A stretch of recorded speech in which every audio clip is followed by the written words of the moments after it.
चाहे हम जितना भी लोकल फॉर वोकल की बात कर लें, लेकिन स्थानीय कारीगरों, स्थानीय सामानों की मांग दिन ब दिन कम होती जा रही है, जिसके कारण आयुभाई सरगुजा के कई क्षेत्रों में स्थानीय स्तर पर अपनी पारंपरिक कार्यों को कर अपना जीवन यापन करने वाले लोग बड़ी मुश्किल से पेट चला पा रहे हैं। बलरामपुर जिले के ऐसा एक समुदाय है जिसे हम तुरिया जाति के रूप में जानते हैं, जो बांस से सूप, डलिया तथा कई सामान बनाकर उसे बाजार में बेचकर अपना जीवन यापन करते हैं। किंतु लगातार बढ़ रही बाहरी सामानों की आवक एवं प्लास्टिक के सामानों की सस्ते दर पर उपलब्धता ने इनके रोजगार को इनसे दिन ब दिन छीना है। यही कारण है कि बड़ी मुश्किल से तुरिया जनजाति अपने परिवार का भरण पोषण अपने पारंपरिक रोजगार के बल पर कर पा रहा है। हमारे संवाददाता नंद कुमार कुशवाहा ने शंकरगढ़ से बलरामपुर पहुंचकर बांस के सामान बनाकर अपना जीवन यापन कर रहे लोगों से बात की। आइए देखते हैं यह खास रिपोर्ट। बलरामपुर जिले के शंकरगढ़ क्षेत्र के रहने वाले हिम्मत गहरवार का पूरा परिवार मिलकर बांस के विभिन्न सामान बनाकर उसे बाजार में बेचते हैं। रामानुजगंज के जामवंतपुर में सड़क किनारे बांस के सामान बनाकर बेचते हुए जब पूरे परिवार को देखा तो सहसा उनसे मिलकर बात कर ली। बांस शिल्प इनका पारंपरिक व्यवसाय है। वह तरह तरह के उपयोगी सामान बनाकर बेचते हैं।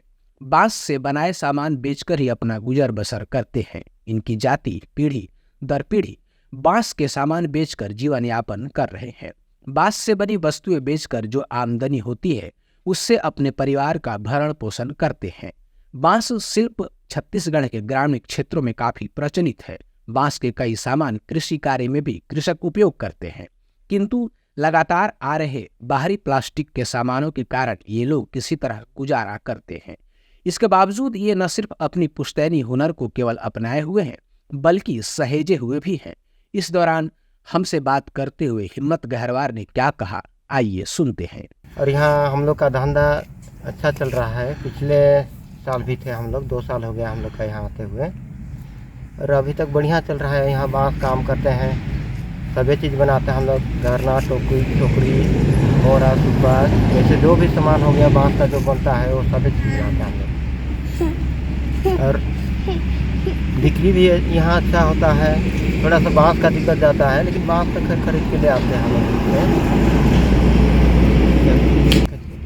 क्या मुनाफा होगा, जैसे बाल बच्चे को पाल रहे हैं, तनी मनी हो जाता है 1000-2000 रुपया कमाई। बाल बच्चे को पोसते हैं, बस घर का जो कुछ अनाज रहता है वो बचता है। इसके अलावा और तो कुछ काम नहीं करते हैं, बस खेती बाड़ी करते हैं। खेती बाड़ी जब ख़त्म हो जाता है ना तो अपने धंधा पे यहाँ आ जाते हैं, बस काम करने लगते हैं। इस बार तो हम लोग गरना बनाए हैं, सुपा बनाए हैं, और जैसे हो गया बहुत चीज़ बनाते हैं। झाल उल बनाते हैं, जैसे कोई कुछ सुखाने के लिए लेते हैं, वो टाइप में खाना वाना रखने के लिए भी लेते हैं। 3-4 हैं अभी। हाँ, जैसे चिड़िया पंछी है ना, उसका घोंसला भी बनाते हैं, सभी चीज़ बनाते हैं, कुर्सी टेबल भी बनाते हैं, लेकिन अभी फ़िलहाल में तो नहीं बनाए हैं उसको। इस बार गारना का तो साइज ऊपर है भैया, काहे कि छोटा बड़ा साइज होता है। सबसे छोटा साइज हम लोग के यहाँ मिलता है 300, 250, और उसका बड़ा हो गया तो 400, 500, 600 जैसे साइज ऊपर। ऐसा तो 200 रुपया, 200 से 250 रुपया तक। उन्होंने कहा कि नवंबर से मार्च तक वे लगातार बांस के विभिन्न प्रकार के सामान बनाते हैं। नवंबर से मार्च के महीने तक रामानुजगंज व जामवंतपुर में सड़क किनारे झोपड़ी बनाकर रहते हैं और बांस के सामान बनाकर बेचते हैं। यहाँ महुआ के सीजन में महुआ चुनकर रखने के लिए छोटी बड़ी टोकरियों की काफ़ी डिमांड रहती है। इसके बाद दीपावली के समय छठ पूजा हेतु भी सूप की मांग बढ़ जाती है, और जैसे ही फसल तैयार होता है कृषक बड़े आकार के डलिया की मांग करते हैं। किंतु इन सब के बावजूद पहले की तुलना में अब बाजार लगभग 20 से 30% ही रह गया है, जिससे परिवार को पालना बड़ा मुश्किल होता है।